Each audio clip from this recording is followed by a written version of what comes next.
formation of aircraft that until this weekend hadn't been seen in the UK for 28 years. Both of these types, the B-17 and the Lancaster, were conceived for basically the same role, that of course, a heavy bomber, but there are many differences between them. The B-17 was conceived in the early 1930s with a view to long-range missions, possibly to bomb potential coastal invaders of the US. It was first flown in prototype form in 1935. The Lancaster was, of course, a vastly improved four-engined development of Avro's disastrous Manchester twin, which was a late 1930s design. The Lanc made its maiden flight in January 1942, and to some extent that all helps explain how their capabilities varied. And we'll see a very good example of that now as the aircraft orbit in front of us with their bomb bays open.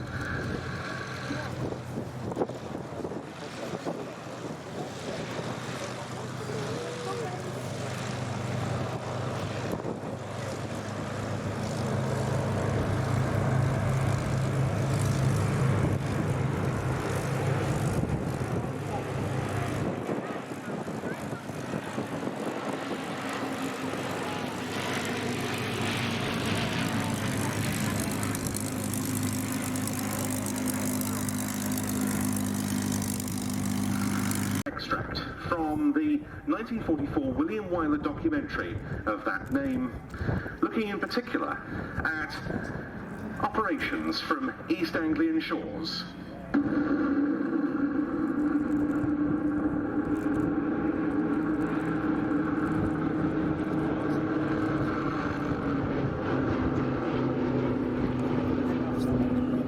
The wheels of the Memphis Belle leave the soil for the 25th time.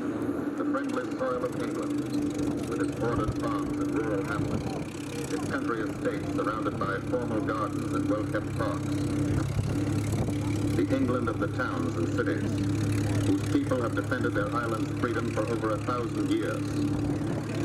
But today, their country